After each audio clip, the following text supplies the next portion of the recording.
Okay, so I don't know about you, but one of my parents' favorite lines to say to me when I did something wrong or got in trouble or there was some sort of chaos, I was sent to my room or told to sit there, and I was told to think about it. So me being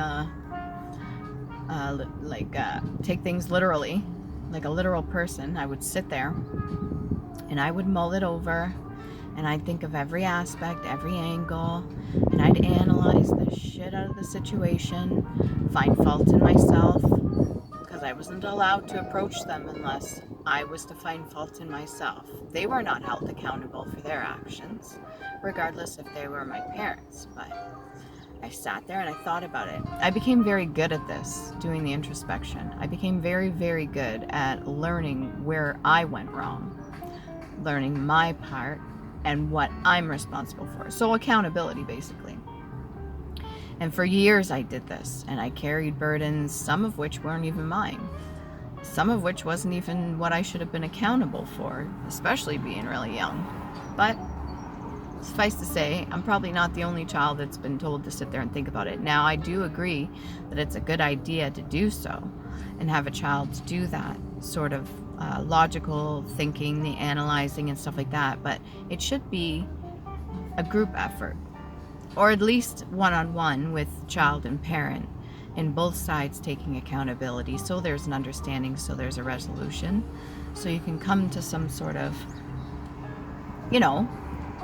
solution to the problem so it doesn't happen again. There was a lot of, I would say, resentment that built up in me because of this, and because of that I had a real problem with authority telling me what to do, but then being hypocritical and them not following in what they told me to do. So I would constantly get really good at calling people out on certain things, because if I'm accountable for my actions, then I would assume that everybody that's mature is accountable for their actions. However, in life, didn't really pan out that way and didn't really turn out to be the case.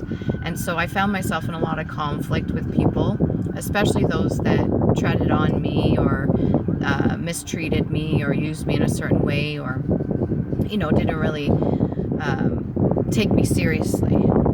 And so it took me a long time to figure out that not everybody's willing to go the two-way road. Not everybody's willing to see both sides of it. It's just you're being held accountable and then nobody else, which really doesn't help anybody, if you ask me. So I don't know about you, but if this resonates with you, if you were told to sit there and think about it and you became really good at analyzing, doing the introspection and self-accountability, however, you started to wonder why other people around you weren't doing the same, well, let me tell you, you didn't do anything wrong for doing the shadow work. That's okay. For me, it started early. I just didn't know what shadow work was. I had no freaking clue. Most of the stuff that I've been taught within the last 3 years were self-taught. Nothing nobody told me, and I had to learn how to manage certain things. And I'm still healing, and I'm still learning, and I'm still growing. So, hit the like, share, subscribe. If you agree with what I just said, maybe if you have a comment or your own story, share it down below. I'd really appreciate it.